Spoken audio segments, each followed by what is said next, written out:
Hey guys, welcome to a very special one-year anniversary of the Retro Roundup. It was May 9th of last year that I did my first one, which was a Monday. This is Tuesday night that I'm recording it. You guys see it Wednesday morning. And I'm excited to say that in the one-year anniversary, I'm here in the RetroRGB office in Brooklyn. I only have a very small amount of my stuff moved in, basically just the pile on that desk that I need to review stuff and work on projects, which is, as you can still see, a massive amount of stuff. But the rest of the office is empty, which is why it's kind of echoey, so I'm going to try to keep my voice down so it's not too annoying. But I was just really excited to do this podcast here in the room. Just because, it's what a milestone, right? 1 year, I never missed a week, and now with your support with the Patreon, I'm able to continue to do this and even grow. And hopefully I might even be able to have time to start doing a ton more reviews, and especially now that I have a place to come to that I can just flick a switch and start working, and I don't have to tear down and set up and all that stuff. So I am super excited. As soon as I get the rest of my stuff moved in, which is a project, so it might be a week or two, but as soon as that stuff gets in, it'll be a lot less echoey. So hopefully it won't be too bad, and you guys could bear with me for this week. But just wanted to say another massive thank you to everybody who supported through the Patreon. This is all because of your support, and I promise I will put it to good use. As soon as I get settled and get everything unpacked and ready, I will start doing more reviews and more testing and really just start hitting the ground running with this stuff. So thank you so much, and let's jump on to the news. First up, Darksoft has just opened pre-orders on a Sega ST-V Multicart, and what that is basically the Saturn era of Sega arcade games. They had their own motherboards, I guess is the best way to put it, for the arcade versions. So if you guys have one of those, or if you're into that stuff, this will allow all of the ST-V games to go onto one cart. And it's essentially the same as the Saturn versions, just obviously with much faster loading time, and of course hooked through a jam harness and everything. So if you're using the original arcade cabinet, this is probably a good buy. It's $250 and should ship within 2 to 3 weeks. And it's very limited quantities, so the pre-order should probably fill up very quickly, after the podcast airs. So if you were looking to buy one, definitely pick it up right away. Next is some more arcade news. There's a new video demoing Marcus's CPS2 digital output board that goes into detail showing how it works and giving an example of how it's working on a low-lag flat-screen monitor. So once again, this is just going to be a great solution for people who have arcade boards but not access to the full stand-up with the CRT. All you'll need to do is get one of those almost zero-lag flat screens now, and you could actually have a good competition flat screen monitor directly out of a real CPS2 board. So hopefully I'll be able to try one of these out soon, and I would love to get it in front of the actual professional Street Fighter gamers to see what they think of it, and to see if it really feels any different to them. Next, Nintendo is offering an expansion pack for Zelda Breath of the Wild. It'll introduce features such as a new Trial of the Sword that supposedly will let Link take out enemies to awaken the true power of the Master Sword. Seems a little cheesy. And also has something called the Travel Medallion, which will let you travel back to that exact location, which I imagine would come in handy a lot. As well as some more things later in the summer, like different outfits, adding Majora's masks, and a hard mode. So I'm still stuck on one of the bosses. It's just really annoying, and I probably don't have enough hearts to beat it, but I've kind of put Breath of the Wild aside for a little while, and I don't really have too much time to game anyway, so hopefully I'll get back into it. But if anybody's already beaten it and looking for more stuff to do, then the expansion pack seems perfect. Next up, Retronauts just posted an article that I found pretty interesting. It was talking about the game Kero Blaster, which was made by the same person who made Cave Story, which is one of my favorite games that at least has been made in the past 10 years or so. And I guess even though the game Kero Blaster is a few years old, the writer of the article said basically it was something that he felt like he wanted to revisit, and it didn't get enough press. So the article convinced me enough to talk about it here, and I wonder if any of you guys have played it and what your thoughts are. I guess it's available on PS4 now, as well as iOS and PC. I think that's all of them. So if you've played the game, let me know what you think. Next, Did You Know Gaming just posted a video about a Sonic skateboard game prototype, And it was kind of a neat backstory about how one company made the prototype and then it didn't really work out with Sega, but then Sega made their own version of it. It's kind of a cool story, so if you're into Sonic, definitely give it a watch. The Akura box from the Behar brothers will be shipping within a week. I actually was able to get a prototype version and I started the review. And the review is actually taking a lot longer than I thought, just because of all the different possibilities of aspect ratio differences that the Dreamcast kind of can output. And I guess the main problem is that Dreamcast outputs in a PC VESA resolution of 640 by 480, which many modern TVs actually process that differently than just a standard 480p digital television signal. And with CRTs, it doesn't really make that much of a difference, but you kind of run into issues with flat screens. So I was trying to demonstrate the differences between how each method of getting an output from Dreamcast would differ and how the Akura is better in some and just the same in others. But I tried on a bunch of different TVs and got completely different results. So it's been kind of a nightmare to put the review together, not because there's anything wrong with the Akura, but just because there's so many different ways that TVs process the aspect ratio of the Dreamcast. So just a quick skip to the end of the review. If you have a flat screen TV and that's the only way that you want to play your Dreamcast games on it, the Akura is a great solution, especially if your TV only has an HDMI input. But if you want to play on both a CRT and a flat screen, or your flat screen has component inputs, using their Toro box might, depending on your situation, be the better choice. And I certainly don't feel bad saying that, because I'm telling you to either buy one of their products or another, because they do make very high quality stuff. But yeah, hopefully I'll be finished with the review by next week, and I'll have a final conclusion as to what the differences are and why. And it's been very confusing. The more I learn, the more questions come up. So if you're looking for an Akura box, I think they're back up for order, and if you've already ordered yours, it should be shipping within a week. So overall though, it's a very cool piece of equipment that worked perfect for me. So if you're interested, definitely pick one up. Rob from Retrogaming Cables sent me a video showing his progress with the Pack-a-Punch fully shielded RGB SCART cables. And it looks like the molds and the tools are coming along nicely, and he should have those up for sale fairly soon. I believe he had a short pre-order on those, but I think those went within a few hours. So you could try the link below and see if there's anything open for now. But I believe he still won't have stock of those cables for a few weeks now. But when they do, as soon as they come in, I'm going to be testing one of them, because I'm really just excited to see what a fully shielded RGB SCART cable looks like versus an unshielded versus CVBS versus C-Sync. So I really want to do one of those full tests and do direct screen captures and stuff to see what the differences are. But I'll keep everybody updated as they become up for sale for good. Next, Firebrand X has updated his FrameMeister profiles for the Game Boy interface and Game Boy Player software that's playing the Game Boy portable games on the GameCube, as well as the Sega Saturn profiles. So if you're a FrameMeister user and you have those consoles, definitely update to his latest patches. Akura has just released a new firmware update for the SD2SNES ROM cart.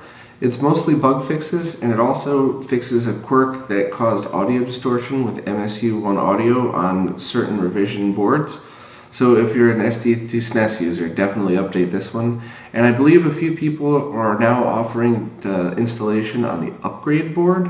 I think I'm gonna have mine done and see how it comes out. But if you have an older revision of the SD2SNES, I believe you'll be able to mail it in and have it upgraded with this new expansion board to give it the higher quality and the louder audio output. So I'll review that as soon as it's available, and I'll make sure to do before and after captures and everything. But more news on that as soon as it's available. There's an interesting discussion going on the Shmups forum about Wii versus Wii U output and whether you'll get a better output using the Wii U's HDMI versus the Wii U's component. And this is actually something that's been talked about quite a bit, and they're doing lots of great screen captures and side-by-side comparisons, but there isn't really a clear winner in my opinion. There's, one of them looks sharper, but the text comes out pixelated. And I just think the output of both is kind of questionable. So I'm not really going to comment too more until we really get more conclusive evidence, and I'll try myself to take a bunch more screen captures when I have time. But basically, I'm going to leave this one open for your interpretation, and definitely check out the forum if you're a big fan of either console. And if not, as soon as I get more captures done and more information on both, I'll do a review of that as well. It looks like Ben Heck was able to get the Nintendo PlayStation to boot. I guess it had some bad capacitors in it and maybe a few other little things wrong with it, but it'll actually boot to the main menu now, and it'll play homebrew games that recent developers have just made. So I think that's pretty awesome that we finally get to see that very cool piece of history up and running. And while there's no games that were known for it, I think the potential for homebrew would be pretty awesome, and especially if you're able to use it through things like the SD2SNES or even through emulation, just to kind of experience what it might be like.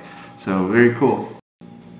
Next, it looks like Retrotink added another product to their lineup of Raspberry Pi video output boards. They've just added a component video only board for $65. So it's essentially the exact same as the board that they released and I showed a few weeks ago that has component video as well as S-video and composite. So that one was $85, and this one's the same exact thing just without S-video and composite for $65, which I think is great because I think many of us who would use the component video output would only need the component video and nothing else. And then of course they have the RGB board, which uses 8-bit RGB output instead of 6 like the GERT adapters. And I actually was able to get one, and I haven't even plugged it in yet to see if it will work, to be honest with you. I've been swamped trying to move in and get everything ready, but it looks pretty awesome. So it's either RGB-S or RGB-HV, depending on which one you'd like to use. And it's perfect for RGB monitors. So as soon as I have time, I'm really going to start testing these things and do comparison shots. And I think there are so many good solutions out there now. And I think not only are there good solutions, but I think they're each a little different in their own way. So each one will fit your scenario, or might fit your scenario better than the other. So I'm just waiting on one more board to come in from France, and then I'm going to try to do a full shootout of the different Raspberry Pi video output options, and if there's a quality difference for any of them. So if you're interested in the products, the link is in the description. There's been an update to the Wavebeam color palette. That's the NES color palette. That's basically just a subjective palette that the author, Naked Arthur. Wow, I'm shocked I barely even got that the first time. Anyway, it is an interpretive palette. It's not trying to be exact, or it's not trying to recreate an exact experience. It's basically just a palette that the author himself wanted to make and see how it looked. And I think it's absolutely great. At the moment, I'm still using Firebrand X's NTSC palette for almost everything, but I've been switching back and forth just to see. And to my eyes, the Wavebeam is perfect for certain games. So once again, there's no right or wrong answer for this. It's all subjective and it's all what your eyes prefer. So definitely check it out, and I'll see if I can try to get together a zip file of all the palettes that are available. And I actually think that's legal to post because it's just palette information. So maybe I'll just host that on my website, and that way anybody who has or uses emulation or uses an analog NT Mini, you could just swap between these palettes and kind of check it out. But I believe the Wavebeam is also available as a firmware flash for the NES RGB board. So if you like it, you could use it that way as well. Next, the Gcomp switches are now up for sale. That is the 4-port component video switch from Super G. The price went up $10 since the last pre-order because I guess he miscalculated something, and during the pre-orders he just kind of ate the cost of the difference. But now this is pretty much going to be the price of it. So they're available and in stock at the moment. So this is not a pre-order. This is just log on to his website and buy one. And there's also his Gcarsw Lite pre-orders are going to stay open until the 17th, so next week. I very often get emails from people that are very angry that they couldn't get a Gcarsw, so I just want to reiterate, he keeps these pre-orders open for a long time. So if you want one, I would definitely recommend picking one up now that the pre-orders are open, because it might be another 2 or 3 months before another pre-order opens up for those. So the links are in the description, and definitely check them out because they're good products. Next, Smokemonster has updated his ROM packs for a few different consoles. Genesis, SNES, Game Gear, SMS, and the NT Mini Mega Roll-Up Pack thing that he did, they're all available with newer versions. So as usual, just Google Smokemonster ROM set, because I'm not sure if I'm allowed to post links to that or not, and you're able to get the full roll-up packs for it. Great work, lots of great additions. There's a bunch of other people that are contributing now, which is a huge help to him. So as always, these are my go-to ROM packs. These are the only things I use anymore, to be honest with you. So if you have those consoles and you use his ROM packs, definitely update them. And lastly, this Saturday, May 13th, I will be at the Montreal Retrogaming Festival, along with Nick and Steve from HD Retrovision and Renee from DB Electronics. I am really excited. I haven't been back to Canada in a long time, and to be honest, I didn't even know if I was going to make it until just a few days ago because I had passport renewal issues. But that's all straightened out. I have passport and plane tickets in hand, and I'm really looking forward to see some of my Canadian friends up there. So hopefully if you're in the area, you could swing by. I'll be there all day long from start to finish, so just look around for me. You can't miss me. I'm the large, loud American. So, and I'm pretty much going to be dressed the same because I always just dress the same. And also, since most of us from the Retro Roundtable will be there, we're going to try to do the podcast on Saturday. The issue is, will we be able to find a place that's both quiet enough and has internet access that's fast enough? Voltar is apparently banned from Canada, so he couldn't make this one. So we have to find a way to link him into this, as well as be able to broadcast video live on YouTube. So what I suggest you guys do if you listen to the podcast is go to YouTube and then just subscribe and click on the little bell thingy, and that way when we go live, you'll get if we go live, you'll get notified. If we don't do it this Saturday, we'll do the Retro Roundtable a different day next week, and maybe we'll just do a recorded video session, and I'll include it in next week's podcast or something. But I'm really sorry for the instability of this, because we're really just at the mercy of internet access and wherever we're going to be. But also don't worry about having that little bell notification up, because with the Retro Roundtable podcast, you'll only get notifications the day that we post stuff. So it's not like you'll get 10 annoying emails a week from us or something. But hopefully we'll be able to pull it all off, and we'll be able to come to you guys live from Canada.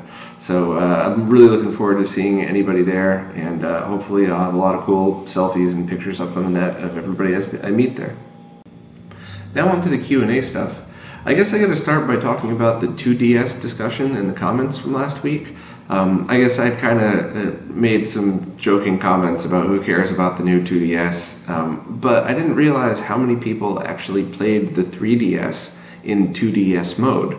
So for me personally, I thought by far the coolest feature of the 3DS was that 3D screen, and I played every game on it only in 3D. I never turned it down or off. I always used the 3D effect all the way up, and I loved it. I don't own a new 3DS, I own the original, but I've seen one, and the 3D effect was even better on that.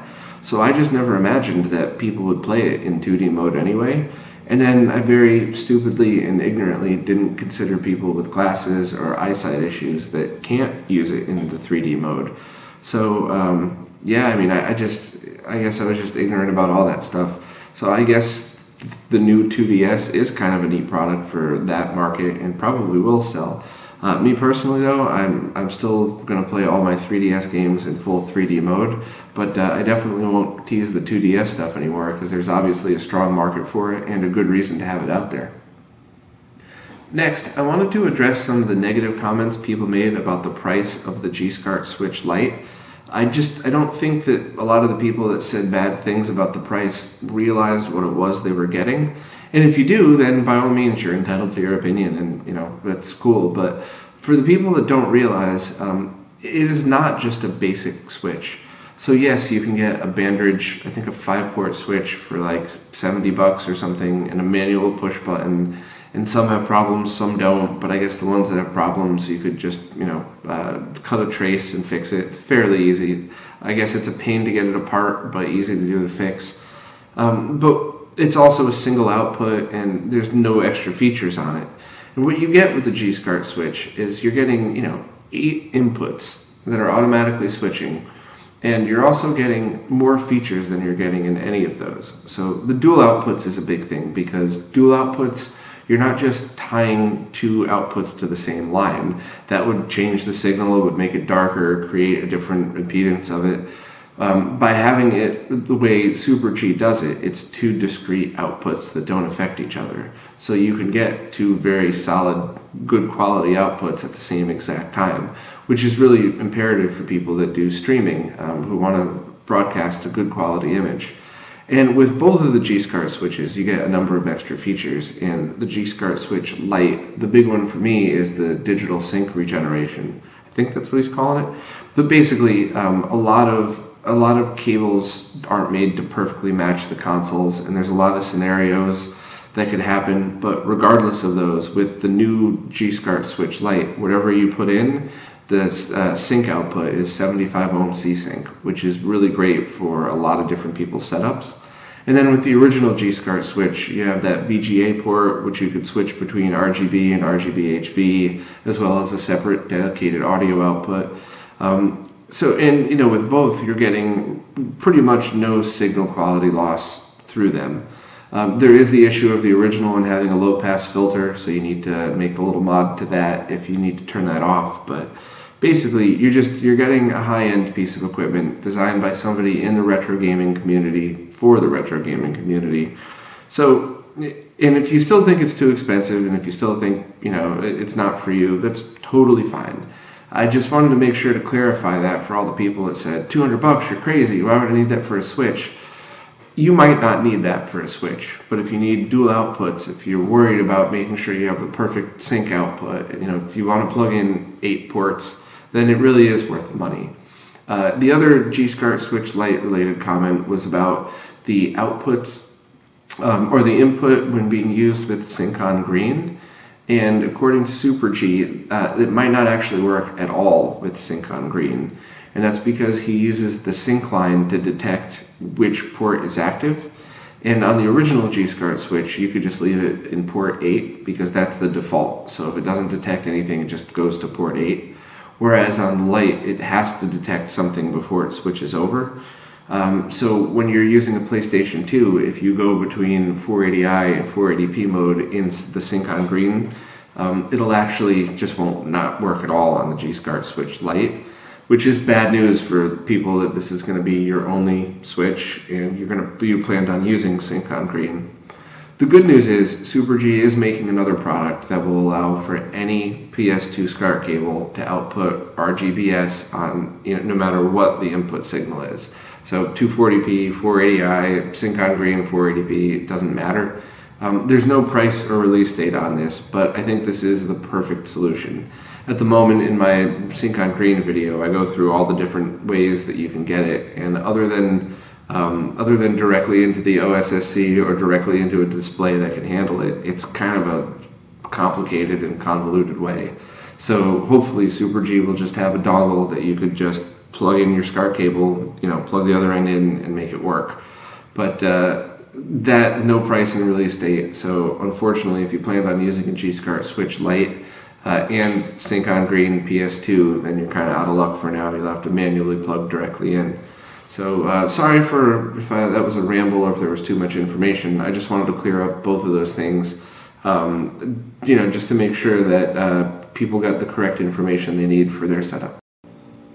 Next, Shoebopper asked what wire I recommend to do console mods.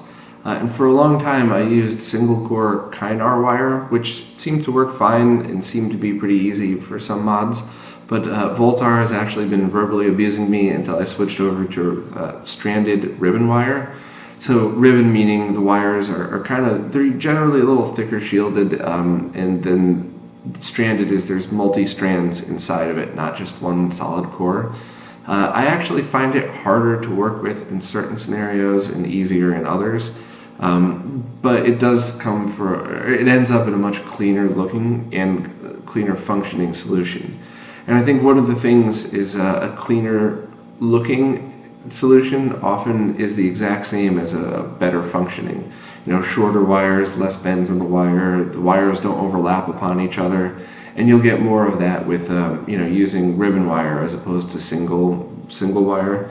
And then solid core versus the multi-stranded core is obviously, if anything inside that solid core breaks, your signal's gone. But with the multi-stranded core, it's many different strands sending the signal down, so there's better chance of the signal staying proper.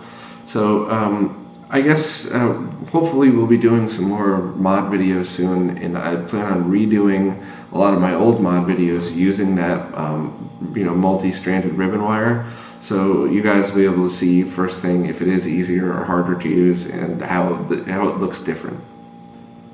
Okay, up next I have a very cool interview with Joe, one of the founders of the Video Game Museum in Texas, as well as the owner of Digital Press Games in New Jersey. But before we move on to that, I just want to let everybody know, obviously thanks again so much for all Patreon supporters. Next week I'll try to do the giveaway, because I still will be doing a monthly giveaway for that. And I might actually be back in the apartment next week. It depends if I can get stuff moved in, because I just don't want there to be more echo like today. So the audio quality today wasn't great because of the echo, and because I'm trying to lean in and talk into the mic. And the audio quality of the interview didn't come out as good as I thought it would either. It was weird because when we did a test run, it sounded perfect, and then we must have moved over a foot or something. But maybe I should start getting lapel mics for interviews. So anybody that works in the industry and has done this stuff before, I never liked lapel mics because I like to feel natural. I like people to just be able to walk up and start talking, but it doesn't often end up working well that way. So I still have my Blue Yeti mic, which, so far has been working pretty perfectly.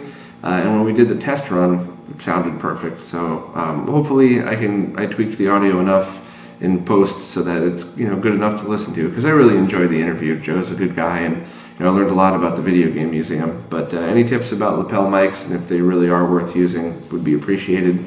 And next week, promise the audio quality will be back to normal with no echo.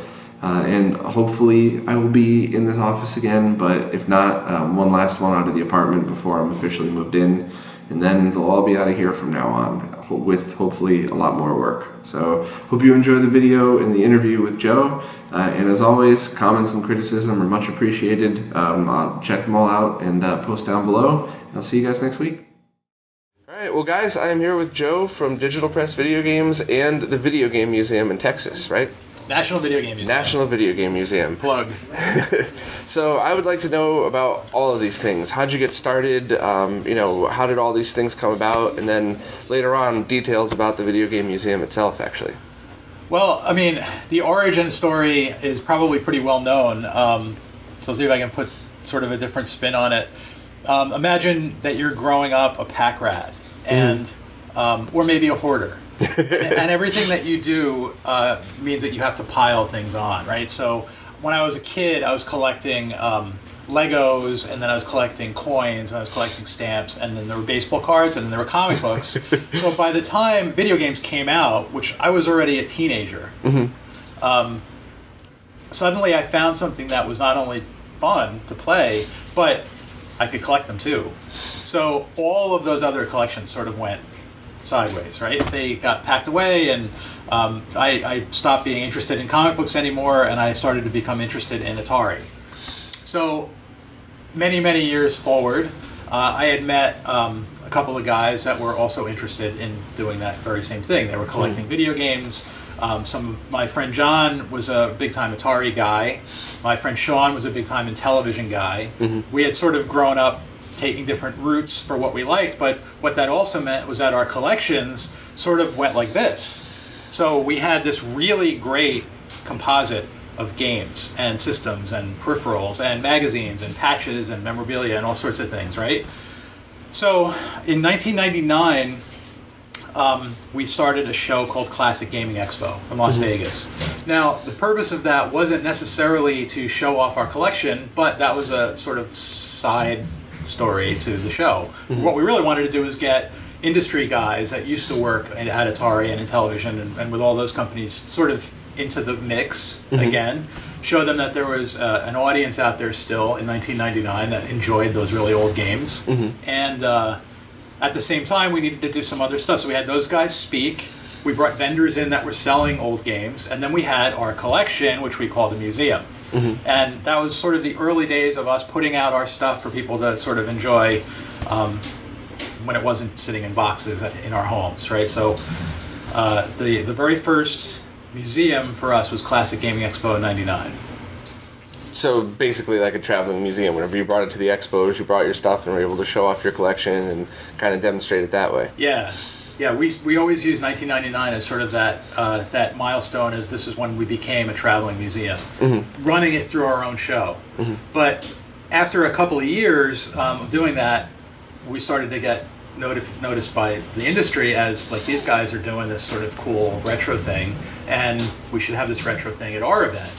So, and ironically enough, it started with the big one, E3. Like, they were the very first people to contact us and say, we want to do an homage. I think it was E3's 10-year anniversary, probably 2002, I forget, but they wanted to do this sort of a retro-themed homage to the industry.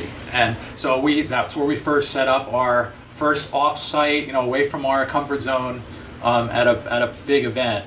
And it was kind of cool because we were this oasis of old stuff amid all of these brand new games that were coming out that year. And, you know, we won all sorts of awards. And for the next couple of years, we did E3 and started to branch out into all of the other ones that were like PAX and Game Developer Conference, and we did South by Southwest. And over the years, I can't even mention all the ones that we've done. But doing traveling museum when you're already in your 40s is tough because your stuff's old and you're old. And doing expos at all, people don't understand unless you've done it. I used to do, back from my other job, Consumer Electronics Show, CES, and you'd see guys on day 5, so they've been there 6 days on their feet, out with customers, so it's basically a 15-hour work day, 5 or 6 days in a row. You'd see guys in the elevator getting, you know, in the way, 5 guys just blank-faced, not saying a word, to just zombies walking out. It takes a lot out of you. Yeah, that was probably us, the zombies in the elevator. We spent a lot of time in elevators, freight elevators over the years. I can imagine. Yeah, going up and down.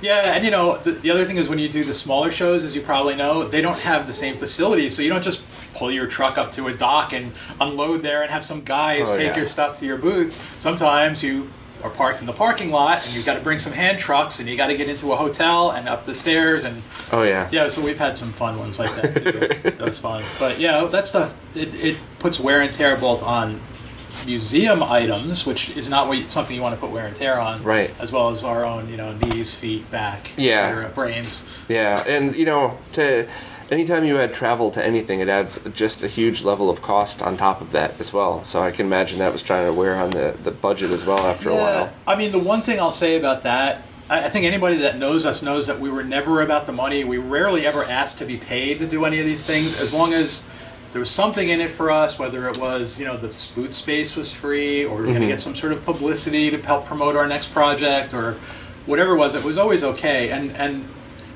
it's a double-edged sword because we were okay financially because we had jobs. All 3 of us had our own full-time jobs, and this was a hobby. And the other side of the sword is we had jobs. So we didn't have a lot of time to really put into this and make ourselves dedicated as a museum. You know what you just said, it's not about the money. It's you know, anybody that's been in a band in the past 5 years knows it's not, but without money you just can't continue. You have to, or else you have to give up the day job. You have to give up something, you know, that's your only hobby at this point now. And you know, all this stuff wears on any human, you know what I mean, no matter how tough you are with this stuff. So it's, I'm glad that you guys had that mentality of it's not about the money, because that's probably what kept it going sometimes when you know, when you're carrying boxes of stuff across the parking lot.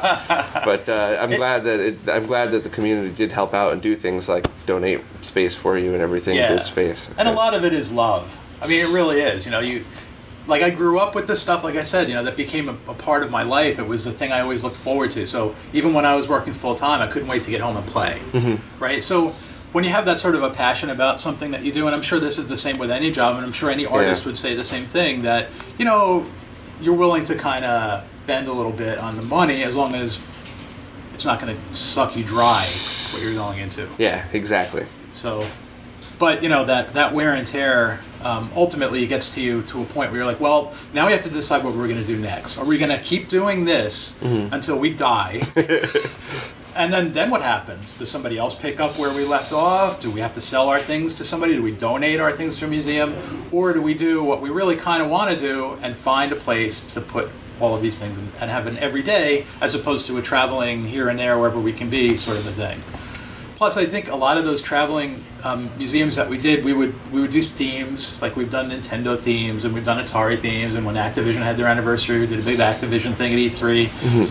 But we never got to really show everything that we had. Right. So that was the other kind of allure to having a permanent place, is that now we can rotate things, put them where we want, and kind of have everything. So you get a much broader picture of the industry than just, this sort of a snapshot in a tiny space. And I love the whole having a permanent location, though, because, I don't mean to get depressing on the podcast, but no one lives forever, and it's just, when you have a group of people that feel so passionately about something, what happens when they can't do it anymore because we're not here or we physically can't or something? And, that's, my website started out being, hey, maybe me and a few friends might need this information. I had no idea it would turn into this. And now it's really like a passion that I archive all of this solid info forever, because a website can live forever as long as websites are out there. So I'm on your same page with that, with making sure to keep this stuff around for people to experience. So. And I don't know if you're also a control freak, but that a little bit. Are you? It certainly factors into that too, right? Because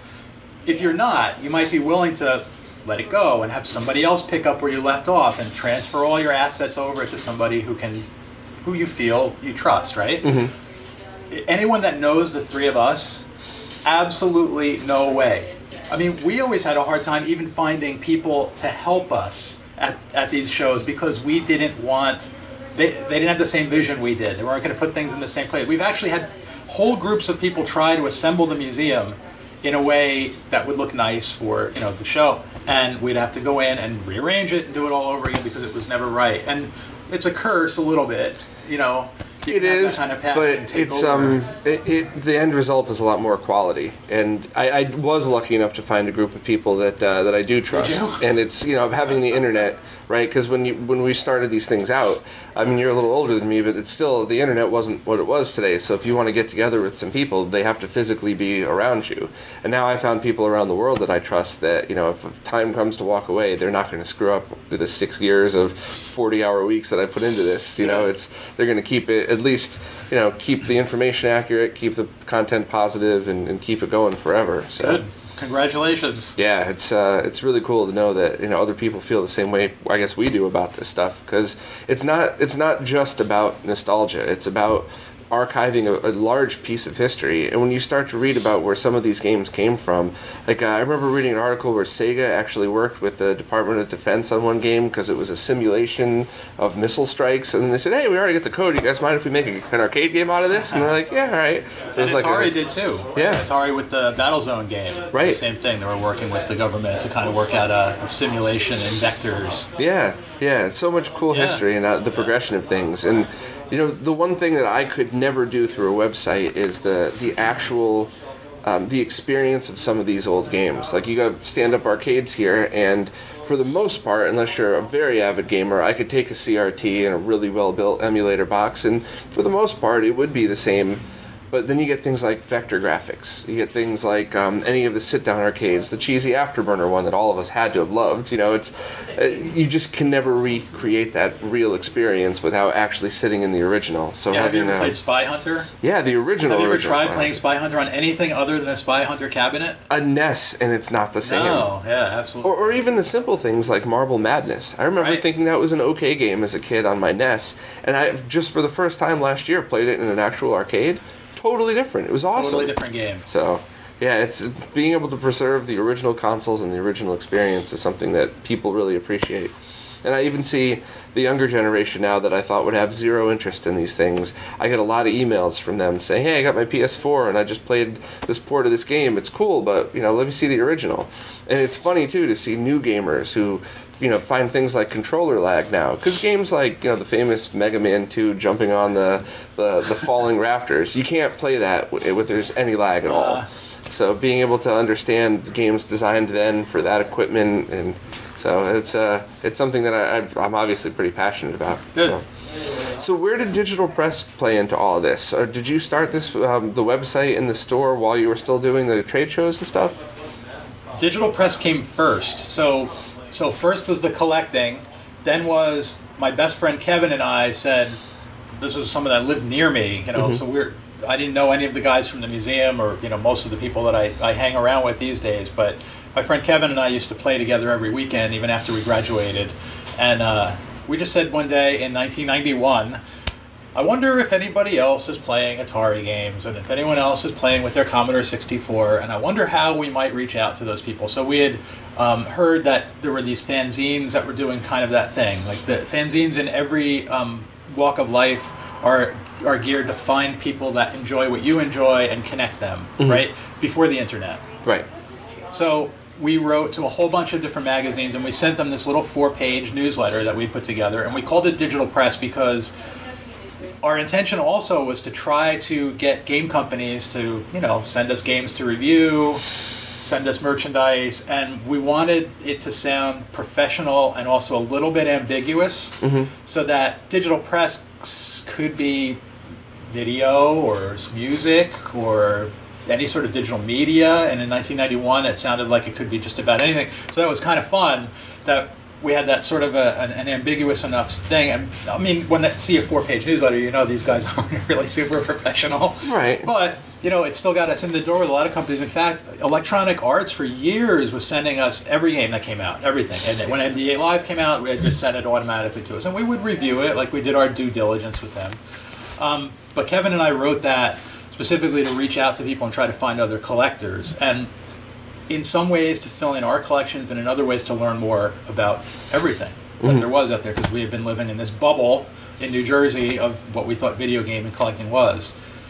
So sure enough, there's lots of people out there that are collecting video games and doing what we were doing in their own little bubbles everywhere, and this was kind of a cool way of bringing people who at least consider themselves experts in the video game collecting field together. So we started to do books on how much things were worth and how hard they were to find and every little detail that you could find out about them. And that's sort of how we went on being digital press for years. And that spanned from 91 until the internet came along, and there's still an online component to digital press, but the forums still pop up in Google searches for certain topics. Old stuff, right? So we kind of left the legacy site up because it does have a wealth of information from people who, at that time in the early 2000s were learning.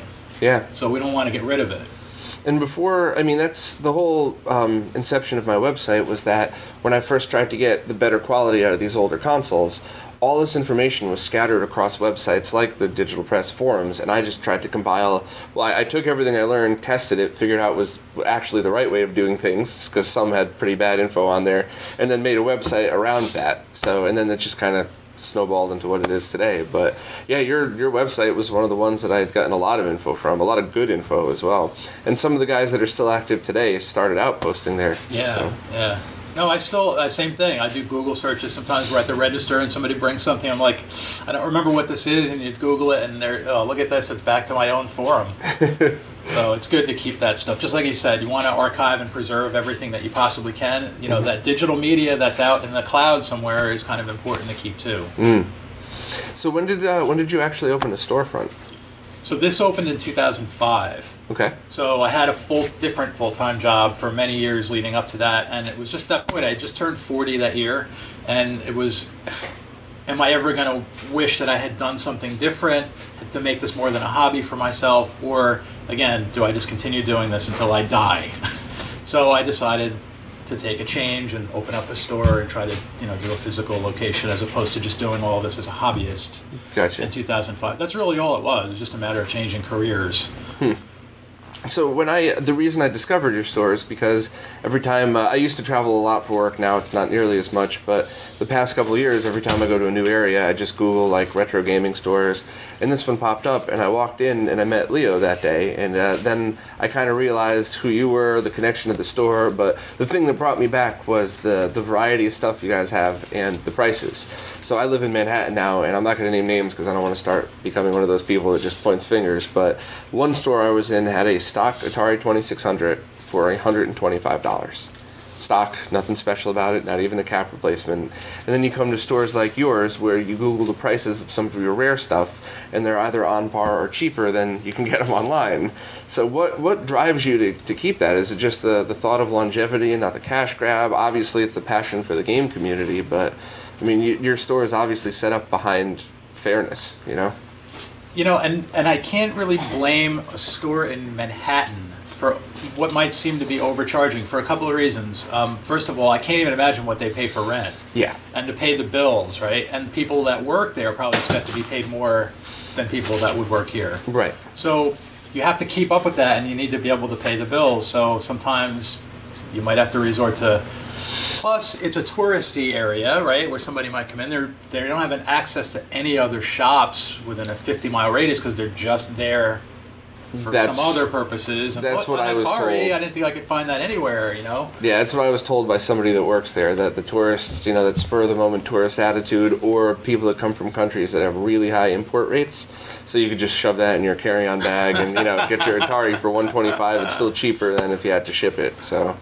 It's just a matter of being fair, and any business is the same way. I mean, if you know your product really well and you know just what it takes to pay the bills, and you're willing to take X percent of that, you price based on what the most fair number is. So yeah, we've been fortunate enough to have a good enough flow of traffic coming in where things are constantly being bought and sold to pay the bills. So we're paying the bills, therefore we can make our prices better. It's really just pretty basic stuff. It's just everything fell into place then, really. Yep. Good. We've been lucky. So the video game museum itself, this is located in Texas, correct? Frisco, Texas. Why Texas? Just middle of the country, or? I mean, that's a side result of where it is. It was nice, but as we were doing the traveling museum and we started to pitch that we were looking for a permanent home to industry members everywhere we went, we had some so interesting offers, and then we had places that we were looking into ourselves. Like, we really wanted to be in the Silicon Valley area. We wanted to put our camp right next to the Computer History Museum, because that would make it a perfect destination. You could do both. But dude, the rent in a place like that, so unless somebody was going to donate a building to us, it was never going to happen. So, you know, we went on this campaign of trying to get industry guys to look at our product, and could you find a place for us, or do you have an inn somewhere? And we met Randy Pitchford in 2012 in Las Vegas at a show called DICE. DICE is where they give the industry Academy Awards, essentially, for video games. Right. So we met him, and he was actually, funny thing is, he was sitting in our exhibit. Our exhibit often contains this 80s living room. That was sort of the signature for us. We always had this 80s living room, and you'd be playing on a console, television, and people would sort of gather around that. Well, IGN was doing interviews with these industry guys, and we had the most comfortable place to sit. So they sat down, and they were doing the interviews, and Randy was looking around, and he goes, what's going on? What are you guys trying to do? He goes, I want to see a museum happen. How can I help?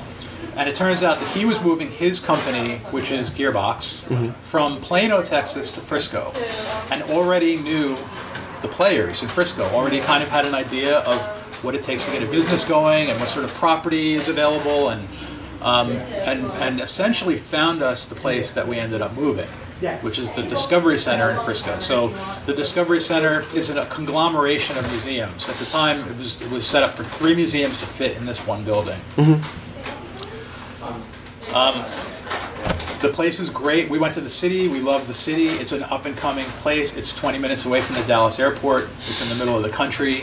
It's a place where if a company like Gearbox is willing to relocate there, and we looked at other companies in that area, there's a lot of tech going on in that space. TI, Texas Instruments, is right there. They have been in Plano forever. Dallas has had a booming tech industry since the early 2000s. So, like, you know, id came from that area. So the place made a lot of sense, and then the fact that it is centrally located sort of takes care of this whole thing that we were hearing a lot, like, well, if you guys go to California, that's going to be a pain in the ass for people on the East Coast, right? Yeah. I mean, who wants to fly 6.5 hours for that? You know, so this way it's 3 hours or so, farthest from just about anywhere you have to go.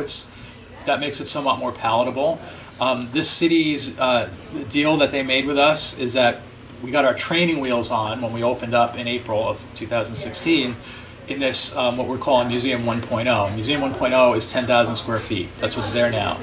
is a pretty big. Yeah. 10,000 square feet is a pretty good size. But 10,000 square feet for a video game museum means that you can spend 2 or 3 hours and you'll see everything there is to see. I mean, sure, you could sit in front of a game for an hour alone, but Right. the idea is we have an arcade and we have lots of interactive stuff, and everywhere that you go, there's something that you can do to play. But we had a much bigger blueprint originally in mind. So we had to figure out a way to get our 50,000 square foot blueprint down to 10. So we did that because this city also said, look, this works out. We've got this big adjacent property that's going to be open in the next 3 to 5 years. You guys could move into that and expand. So that was great, right? We got training wheels. We didn't know anything about running a real museum or running a nonprofit or staffing or anything. Like, we had to learn it all, which for your first time is a good way to start small. Right, yeah. If we had if we had a 50,000 square foot museum in the outset, I don't know how we would have done it. So that actually segues to my next question. Is now, I know nothing about the back end of museums, and the question I get a lot when talking to people about this stuff is, how does one start a museum and how does it work? So are you actually a non-profit museum? And do you have it set up like we were talking about control freaks and, what happens when you pass the torch? Is it set up for longevity? Is it set up so that for all the things that we just talked about? Or is it just basically a company and a business? No, it's really complicated. We learned a lot. There's a lot of things about who's in charge when you're running a nonprofit, because you have to follow rules that you might not ordinarily follow in a business like this. Right. Everything has to be fair practice and due diligence, and you have to make sure that you have a board, and you have to make sure that there's voting done on things whenever you make a change, and that it's, and that board itself rotates, which means that you're not always dealing with the same personnel that you have control over, right? Again, for a control freak, I can choose my staff here and I can change it when I need to change it. When you're working in a nonprofit world, there's a good chance that you're not going to have that control over the course of 2 years, and especially as it goes forward. So we were willing to make that, if you want to call it a sacrifice. To me, it's more of like, well, if you do things in a nonprofit world, there's a lot of benefits for you as well. Right. For example, we have the city 100% behind us because it's considered a cultural landmark for the city, right? We could have opened up a for-profit museum and run it pretty much exactly the way it is today and had more control over it, but having the city of Frisco behind it, having something where the industry can say, well, if it's nonprofit, then it's also not biased. It's not like we're going to walk away with all the stuff that the industry gives us and sell it on eBay. Right. We can't. We actually can't do it. So it instills a little bit of confidence in people that want to invest in this sort of a thing, which is kind of really all we wanted all along. Well, that's actually the next question I had. It's almost like we trained before this. But, for all the people like myself that are I hate to describe it any other way, but I'm scared of what's going to happen to my collection when I'm done with it. Whatever I'm done with it might mean. And it's just, I can't tell you how many times a friend of mine goes hunting for things, and he'll go to like yard sales, and there's a meticulous collection of something that'll pick up for $100 that's worth a lot. And he is not one of those, eBay flippers. So he, maybe for the little useless stuff, but he collects and loves these things. And what's going to happen to guys like us that don't want that? Could we donate that? Could we set something up so that, whatever it is, if it's something you're even interested in, we'll be able to send it to you guys and have it archived forever? Or is that, Yeah, that's exactly the charter of the museum, is that, everything that we can use gets used, and everything that we can't gets archived. So I imagine everything that's, you probably have a large back storage area to have all those extra things to hold on to forever. Well, this is part of it, right? Because we're dealing with a small area, 10,000 square feet. There's also a small storage area for it. The bigger, expanded version of the museum would also include a library of games, which is like the Library of Congress for video gamers, which means that you would walk in and pretty much any game ever released is available for you to play. You can't do that in 10,000 square feet. No way. It's hard to do it in 50. So if we chop out a big piece of this 50,000 that's coming and put a 20,000 square foot library, that's the only way you can store 15,000 games, which is what we have.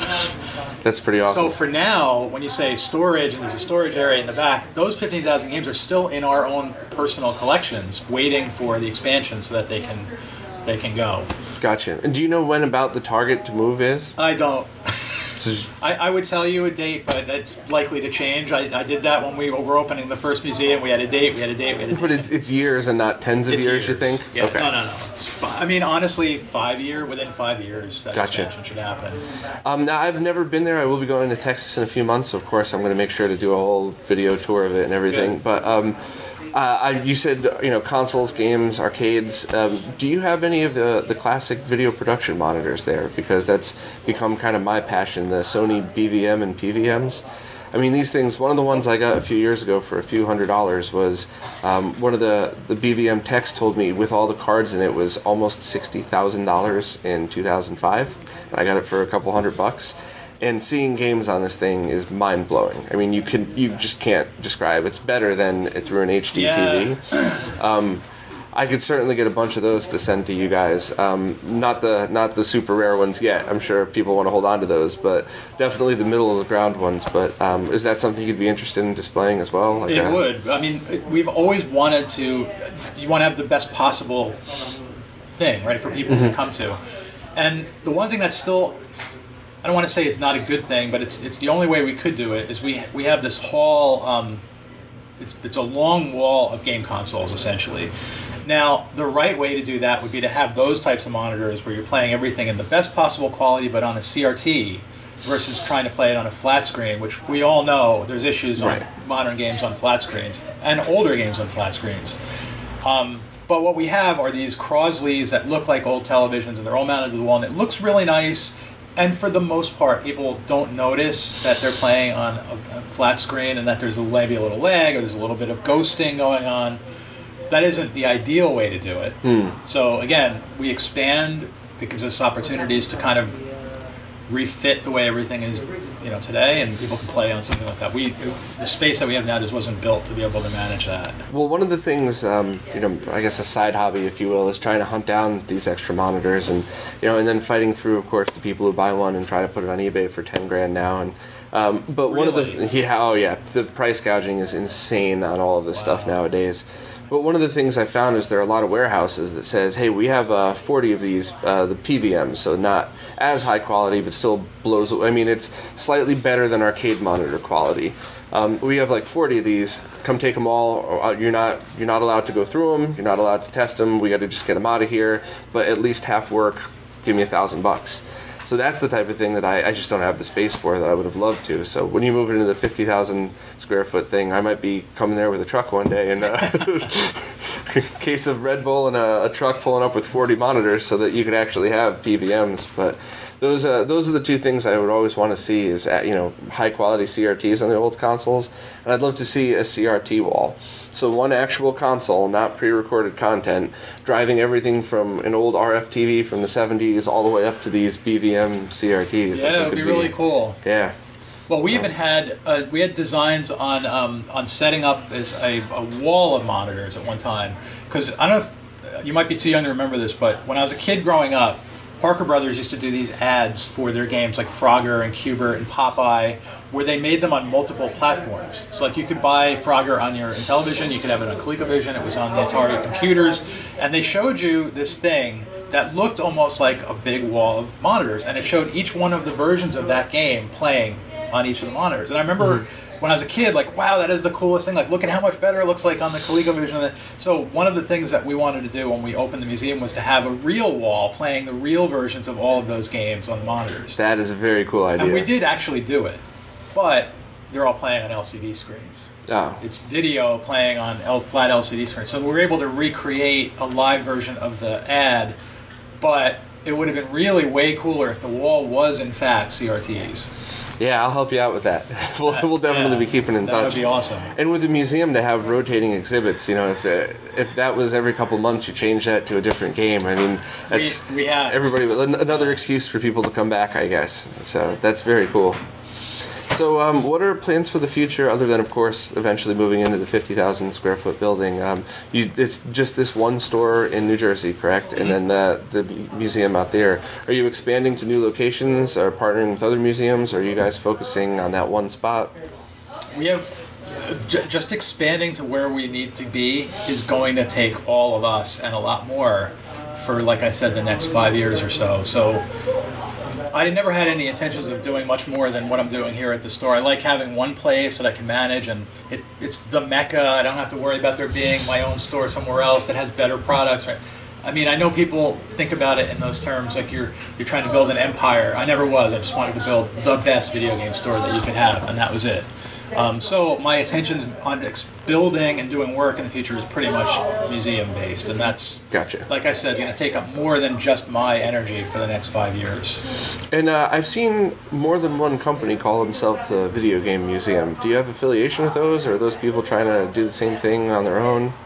I'm not sure. I mean, I know that there are other museums that have video game displays in them. The Strong Museum of Play in Rochester has a video game. ICHEG. I don't ask me what it stands for, but there's other. The Smithsonian has a section that does video games. I know that there. In fact, when we were looking for a website name, there was, I think, Video Game Museum already taken by somebody that's doing basically digital versions of museum stuff, like keeping all of the stuff, keeping photographs and high quality scans and that kind of a thing. I mean, we will work with anybody, and we're always happy to share our knowledge and share our items, and we have enough space to be able to do rotating things where we can have the museum's entire section of something that they think would be cool to trade with. We might be too new for that to really have any sort of an impact yet, but would certainly be open to it. Very cool. Very cool.